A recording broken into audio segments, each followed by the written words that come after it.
کسی کو بتایا نہیں میں سید ہوں. وہ کہتے تھے یار ذرا وہ سٹیٹس بن جائے, معیار بن جائے کردار و عمل کا, علم و فضل کا, پھر کریں گے اظہار.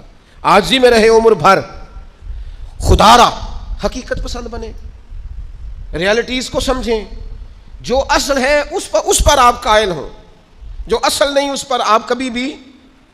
ایک اور حقیقت بھی اچھی طرح سمجھ لیں, یہ ڈھیر سارے لوگ جو رکے دیتے ہیں, پیغام دیتے ہیں اور مجھ سے محبت کی وجہ سے بار بار دعا کا کہتے ہیں, انہیں ایک حقیقت سے پردہ اٹھا کے بتانے لگا ہوں. یہ کائنات کی بہت بڑی حقیقت ہے کہ جس کو مشکل آئی ہے نا, اس کے لیے اللہ آسانی بھی فرمائے. بہت بڑی حقیقت ہے. کیوں کہ قرآن مجید نے کہا فَإِنَّ مَعَ الْعُسْرِ يُسْرًا, إِنَّ مَعَ الْعُسْرِ يُسْرًا, فرمایا بے شک مشکل کے ساتھ آسانی ہے, بے شک مشکل کے ساتھ آسانی. یہ حقیقت ہے قرآن کی بتائی ہوئی.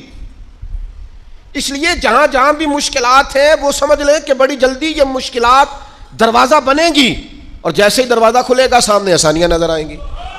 حضور غوث اعظم رضی اللہ تعالیٰ عنہ, شیخ عبد القادر الجیلانی رضی اللہ تعالیٰ عنہ فرماتے مجھ پر سخت مشکلات آئیں, یہاں تک کہ بھوک کی وجہ سے, شدت بھوک کی وجہ سے میں زمین پر لیٹ گیا, اور ذرا میں پریشان ہونے لگا تھا کہ خود بخود میری زبان پر یہ آیتیں جاری ہو گئیں فَإِنَّ مَعَ الْعُسْرِ يُسْرًا, إِنَّ مَعَ الْعُسْرِ يُسْرًا. فرمایا میں آیتیں پڑھ رہا تھا, اٹھ کے بیٹھا, چلنے لگا, کام میں لگ گیا, چند ہی دنوں میں اللہ نے ساری مشکلات کو آسان فرما دیا. یہ حقیقت ہے, اس حقیقت کو کبھی جھٹلانا. اس لیے یہ جو لوگ اکثر کہتے ہیں نا کہ جناب اسلام پر بڑی مشکلات ہیں اور حالات بڑے سخت ہیں اور فلانا کیا کر رہا ہے اور فلانا کیا کر رہا ہے, تو میں کہا کرتا ہوں یہ جتنا زیادہ گمہ ہوتا ہے نا طوفان اتنا تیز آیا کرتا ہے. گھٹن جتنی زیادہ ہو ہوا پھر اتنی. مسلمانوں نہ گھبراؤ, خدا کی شان باقی ہے, ابھی اسلام زندہ ہے, ابھی قرآن باقی ہے. یہ کافر کیا سمجھتے ہیں جو ہم سے روز الجھتے ہیں, ابھی تو کربلا کا آخری میدان باقی ہے. ایسا تو کچھ نہیں ہے کہ حالات بالکل ٹھیک نہیں ہوں گے. یہ جتنی مشکلات ہیں یہ اپنے پہلو میں آسانیاں لے کے آیا کرتی. میں کسی زمانے میں بڑی سخت تکلیف کا شکار تھا, تو میری والدہ بڑے دبے لفظوں میں کبھی کبھی ماتھا چوم کہتی پتر اللہ نے اتنا دینا ہے سانبھے ہی نہیں جانا. تو وہ چلے سادے لوگوں کا جملہ ہے, اور اس جملے کے اندر ابھی بھی اتنے معاملات ہیں یہ کنٹرول کے, انتظامات کے, میں واقعی نہیں سنبھال سکتا. وہ کئی سارے لوگ ملیں تو تب سنبھالے جاتے ہیں. بھائی ہر مشکل اپنے دامن میں آسانی رکھتی ہے. ڈسٹرب نہ ہو, مینٹلی طور پر پریشان نہ ہو. جیسے ہی مشکل آئے قرآن کا یہ فیصلہ ہے کہ وہ اپنے ساتھ آسانی لے کے آئے گی. اور ایک اور حقیقت بھی اچھی طرح سمجھ لیں, رزق بندے کو تلاش کرتا ہے.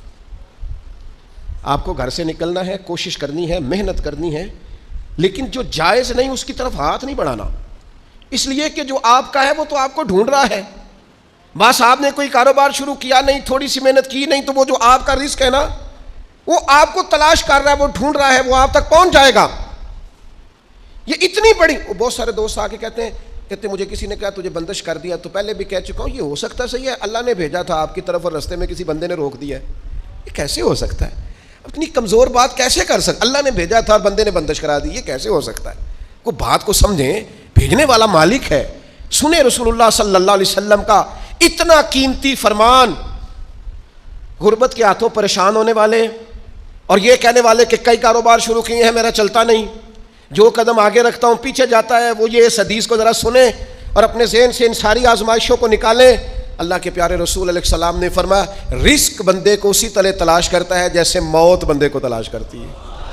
یہ جہاں بھی ہو, جس مقام پہ بھی ہو, جب وقت آتا ہے تو موت پہنچ جاتی ہے نا, تو جب خدا کا ارادہ کرم ہوتا ہے تو رزق بھی پہنچ جاتا ہے. آپ محنت جاری رکھیں, کاروبار کرتے رہیں, جدوجہد کرتے رہیں, جو آپ کا ہے وہ آپ تک پہنچ جائے گا. اپنی زندگی میں حقیقت پسند بنے.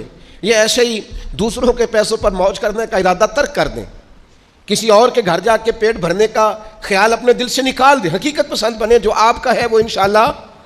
حضرت مولا علی شیر خدا رضی اللہ تعالیٰ عنہ نے نا ایک انار اللہ کے بارگاہ میں کسی غریب کو دیا انار, تو آپ فرماتے تھے مجھے اس کے بدلے 10 آئیں گے, چونکہ قرآن کہتا ہے ایک کے بدلے 10.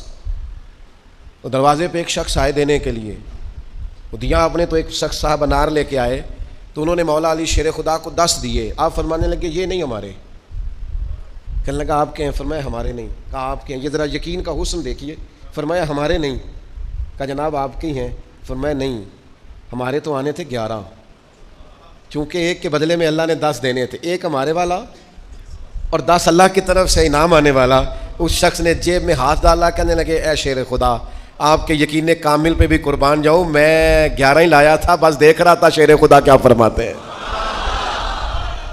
آپ کا یقین، آپ کا اللہ کی ذات پر بھروسہ، کیا خوبصورت انداز ہے۔ محنت تو کی ہے کسی کے گھر میں، مزدوری تو کی ہے کسی کے ہاں، نوکری تو کی ہے کسی کے ہاں، لیکن وہ کی کسی بندے کے ہاں ہے، رزق بارہ اللہ عطا کرے۔ میرا خیال ہے اگر یہ ذہن بن جائے تو یہ جو ہم روز شکوے کرتے ہیں نا، فلانا ظالم ہو گیا، فلانا جابر ہو گیا، فلانا فاسق ہو گیا، اگر کوئی ہے تو ظاہر ہے وہ اپنے جرم کی سزا پائے گا، لیکن ہم اس آزمائش سے بھی باہر آ جائیں، زندگی حقیقت پسندوں والی گزاریں۔ خیالات کی دنیا، خوابوں کی دنیا، لوگوں پر بھروسہ، بندوں سے امیدیں، مخلوق خدا پر توجہ، اتنے مل جائیں گے، اتنے آ جائیں گے، فلانا اتنی مہربانی کر دے گا، ان ساری جو ہماری حقیقت پسندی سے دوری ہے، اس ساری چیزیں، ساری خوابوں کی دنیا ہے۔ آپ حقیقت کی دنیا میں آئیں، زمین پر آئیں۔ کبھی بھی وہ کسی نے کہا تھا محبت کو سمجھنا ہے تو نہ سے خود محبت کر، کنارے سے کبھی اندازہ طوفان نہیں ہوتا، پانی میں اترے تو پتہ چلتا ہے پانی کتنا کتنا ہے۔ اس لیے عزیز بھائی، میری بالخصوص نوجوانوں سے گزارش ہے، حقیقت پسند بنو یار۔ آپ جو نہیں ہیں وہ بننے کی ضرورت، بہت پہلے کہا تھا پھر کہتا ہوں، ایک بزرگ کہتے ہیں میں ہر ایک سے نصیحت لے لیتا تھا، ایک طوائف گزر رہی تھی تو وہ بھی مجھے نصیحت کر گئی، میں نے اسے کہا کہ پردہ کار اللہ سے ڈر، اس نے ایسا جواب دیا کہ کئی گھنٹے بابا جی بے ہوش رہے۔ کہتے میں نے کہا پردہ کار اللہ سے ڈر، تو کہنے لگی حضور معاف کرنا، آپ نے ایک بات کی ہے تو ایک میں بھی کر لوں۔ میں نے کہا بیٹا کر لو، تو کہنے لگی میں انشاءاللہ توبہ بھی کروں گی، پردہ بھی کروں گی، پر ایک بات کرنی ہے، میں جو ہوں وہی کہلاتی ہوں۔ آپ بتائیے آپ جو کہلاتے ہیں آپ وہ ہیں کہ یہاں ڈھونگ رچایا ہوا ہے؟ سچ بتائیں، لوگ تو آپ کو ولی اللہ مانتے ہیں، درویش، صوفی، فقیر، خدا ترس مانتے ہیں، آپ نے ڈھونگ رچایا جو آپ ہیں بھی۔ فرماتے اللہ اکبر کا اور بے ہوش ہو کے زمین پہ گر پڑا، اور پھر میں اسے ڈھونڈتا رہا، زبان خلق کو نکارائے خدا سمجھو۔ او بھائیو، حقیقت پسند بنو۔ یہ جو ہم نے بہانے بازی اپنے ساتھ لگائی ہوئی ہے، اپنے ساتھ دھوکہ کرنا چھوڑ دو، اپنے آپ کے ساتھ ظلم چھوڑ دو، اپنے آپ کے ساتھ زیادتی چھوڑ دو، اپنے آپ کے ساتھ جان بوجھ کر خوش فہمیوں میں زندہ رہ کر عمل سے دور ہونا اور اپنے لیے معاذ اللہ قیامت کی سزائیں اکٹھی کرنا، اسے چھوڑ دو۔ حقیقت حال پر میں، اللہ مجھے معاف کرے، خدا نہ کرے میرے منہ سے کوئی ایسی بات نکلے، یہاں لوگ بچے داخل کرانے آتے ہیں، کہتے ہیں کہ بچہ داخل کر لیں، حفظ کرا دیں، ہماری بخشش کا ذریعہ بن جائے گا، تو میں کہتا ہوں آپ کی ابھی 45 سال عمر ہے، آپ اپنی بخشش کے لیے خود تیاری کیوں نہیں کرتے؟ یہ بچہ آپ کی بخشش کے تو کرائے گا، حدیث میں موجود ہے، لیکن میرے بھائی یہ کیا بات ہوئی، آپ نہ جائز دے کے نہ ناجائز دے کے، نہ نماز کا خیال کریں، نہ حدود اللہ کا خیال کریں، اور آپ نے ذہن بنا لیا ہے کہ بچہ داخل کرا دیا تو بخشا دے گا۔ اور وہ جو بخشانے والی بات ہے نا مشکات میں، اس کے بھی لفظ کیا ہے؟ فرمایا جو قرآن مجید کو پڑھے اور قرآن کے حلال کو حلال جانے اور حرام کو حرام جانے، وہ اپنے خاندان کے 10 بندے لے کر جنت میں جائے گا۔ میں انکار نہیں کرتا، یہ بہت بڑی بشارت ہے، حافظ بندے جنت میں لے کے جائیں گے، اور اعلیٰ حضرت نے لکھا ہے عالم دین کے شاگردوں کی تعداد آسمان کے تاروں کے برابر بھی ہوئی تو اللہ عالم کی سفارش ان کے حق میں قبول فرمائے گا۔ یہ بات درست ہے، پر یہ کہ آپ بھروسہ کر کے بیٹھ گئے۔ حضرت ابو ہریرہ رضی اللہ تعالیٰ عنہ نے کہا تھا حضور جو کلمہ پڑھے گا جنت میں جائے گا، تو یہ روایت میں بیان کر دوں تو حضرت عمر قریب تھے، عرض کی حضور اس طرح تو لوگ عمل کرنا چھوڑ دیں گے، تو حضور نے فرمایا ابو ہریرہ رہنے دو، ان کو وہی باتیں بتاؤ جو عمل کے قریب کریں۔ بڑی خوش فہمیاں ہیں، نا عاقبت اندیشیاں ہیں۔ کبھی کبھی لوگوں کی باتیں سن کے ہم حیران ہو جاتے ہیں کہ یار چھوڑ دیں، آپ حقیقت پسند بنیں، کم از کم میں، کم از کم آپ، ہم تو اتنا سوچیں کہ یار بس جو اصل ہے اس پر رہیں، اصل سے آگے بڑھنے کی کوشش نہ کریں، ورنہ پھر زندگی ہواؤں کی نظر ہو جائے گی، خوابوں میں جینے کی ضرورت نہیں ہے۔ آپ آنکھ کھولیں، بیدار ہوں اور بیداری میں زندگی گزاریں، آپ کو لطف آئے گا کہ جو آپ ہیں وہی آپ کر رہے ہیں۔ میں اللہ کے حضور بڑے درد دل سے آج عرض گزار ہوں، اے اللہ پوری دنیا کے مسلمانوں کو، پاکستان والوں کو اللہ حقیقت پسند کر دے، محنت کا عادی کر دے، کردار و عمل کو ٹھیک کرنے والا کر دے، آسانی والا کر دے، شعوری زندگی گزارنے والا کر دے۔